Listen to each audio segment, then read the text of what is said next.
સૌ વાલા મિત્રોને મારા જય સિયારામ. હું દુષ્યંત પાઠક શ્રી હનુમાનજી દાદાની અસીમ કૃપાથી એક નવા વિડીયો સાથે આપની સેવામાં ઉપલબ્ધ છું. તો વાલા મિત્રો, આજનો ઉપાય આ વિષયની અંદર તારીખ છે 11મી ઓગસ્ટ 2026 વાર છે મંગળવાર. વાલા મિત્રો, પંચાંગની વાત કરીશ તો અષાઢ મહિનો કૃષ્ણ પક્ષ ચાલી રહ્યો છે. પુનર્વસુ નક્ષત્ર, સિદ્ધ યોગ, કર્ક રાશિનો ચંદ્ર, કર્ક રાશિનો સૂર્ય. વાત કરીશું અશુભ સમયની તો વહેલી સવારે 9:17 થી 10:55 સુધી યમઘંટ છે અને રાહુકાળ બપોરે 3:47 થી 5:24 સુધી છે. આ બંને સમય અશુભ સમય છે. અશુભ સમયની અંદર કોઈ પણ પ્રકારનું શુભ કાર્ય અને શુભ યાત્રા ના થાય. શુભ કાર્ય, શુભ યાત્રા કરવા માટે કોઈ સારું ચોઘડિયું, કોઈ સારું મુહૂર્ત લેવાનું, જેમાં ઉત્તમ અભિજીત મુહૂર્તનો સમય બપોરે 12:06 થી 12:58 સુધી છે. આ સમયની અંદર તમે કોઈ પણ શુભ કાર્ય અને શુભ યાત્રા કરી શકો. વાલા મિત્રો, વાત કરીશું આજના ઉપાયની તો આજના ઉપાયની અંદર વહેલી સવારે સ્નાન કરવા બેસો ત્યારે સૌ પ્રથમ તમે તમારા શરીરને પાણીથી ભીનું કરી દેજો. ત્યાર પછી 50 ગ્રામ જેટલું દૂધ લેજો. આખા શરીર ઉપર તમે એ દૂધને લગાડજો. માથાના વાળ અને પગના તળિયામાં દૂધને લગાડવાનું નથી. બસ માત્ર આટલો ઉપાય. પછી તમે ચોખ્ખા પાણીથી નહીં નાખજો. સાબુ શેમ્પૂનો ઉપયોગ પણ કરી શકાય. નવું પાણી પણ ઉપર લેવી શકાય. સ્નાન થઈ જાય, કપડાં તમે પહેરી લો, ત્યાર પછી તમારે એક કામ કરવાનું છે. એક સફેદ કાગળની અંદર અડધી ચમચી જેટલું સિંદૂર લેવાનું છે. એની પડીકી વારવાની, 24 કલાક માટે પોતાના પોકેટમાં રાખવાની છે. અને બીજા દિવસે વહેલી સવારે તે પડીકી જઈને ગણપતિ દાદાના મંદિરે અથવા કોઈ પણ દેવસ્થાને અથવા પીપળાના ઝાડના મૂળમાં તમે જઈને મૂકી આવજો. ત્યાર પછી સીધું સંધ્યાકાળે પશ્ચિમ દિશા તરફનું મુખ રાખી શ્રી હનુમાનજી દાદાને એક કાગભૂષણની રામાયણજીનો પાઠ, એક હનુમાન ચાલીસાનો પાઠ અને સમયની અનુકૂળતા હોય તો એક સુંદરકાંડનો પાઠ દાદાને અર્પણ કરજો. રાત્રે સૂતા પહેલાં પોતાની જ પથારીમાં બેસવાનું, પલાઠી વાળવાની, ઓમ કૃષ્ણાય વાસુદેવાય હરે પરમાત્મને પ્રણત ક્લેશનાશાય ગોવિંદાય નમઃ આ મંત્ર યથાશક્તિ જપવાનો છે. બસ આટલો સામાન્ય પ્રયોગ કરી લેશો, ઉત્તમ પરિણામ પ્રાપ્ત થશે.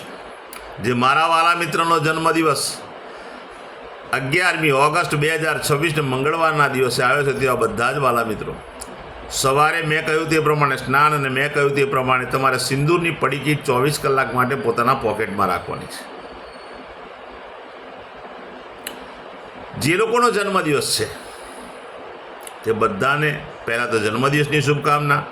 શ્રી હનુમાનજી દાદા એમની મનોકામના પૂર્ણ કરે, બલબુદ્ધિ વિદ્યા આપે, એમનું ને એમના પરિવારનું રક્ષણ કરે. મેં કહ્યું તે પ્રમાણે સ્નાન, મેં કહ્યું તે પ્રમાણે પડીકી પોકેટમાં 24 કલાક માટે રાખવાની. અને ત્યાર પછી વિશેષ ઉપાય તરીકે તમારે ગૌશાળાએ જવાનું, ગાયોની પરિક્રમા કરવાની, ગાયોને લીલું ઘાસનું દાન આપવાનું અને પોતાના ઘરે જે ભોજન બન્યું તે ભોજન પણ ગાયોને અર્પણ કરવાનું. આટલું કરી લીધા પછી સંધ્યાકાળ જ્યારે થાય ત્યારે તમારે ઘીમાં બનેલી કોઈ પણ વસ્તુ તમારે નાના બાળકોને, જરૂરિયાતમંદ લોકોને, શ્રમિકોને, ગરીબોને, બ્રાહ્મણોને, વડીલોને બધાને ભેટ સ્વરૂપે આપવાની છે.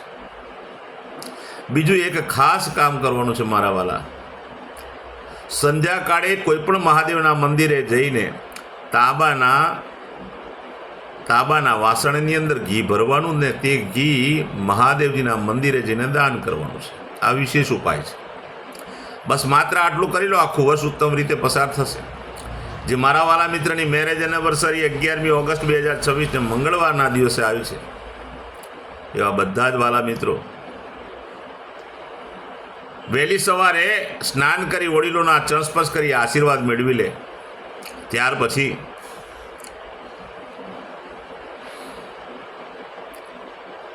ગૌશાળાએ જાય, પતિ અને પત્ની ગૌશાળાએ જઈ ગાયોની પરિક્રમા કરે, ગાયોને લીલું ઘાસનું દાન આપે, પોતાના ઘરે ભોજન બન્યું તે ભોજન પણ ગાયોને અર્પણ કરીને આશીર્વાદ પ્રાપ્ત કરે.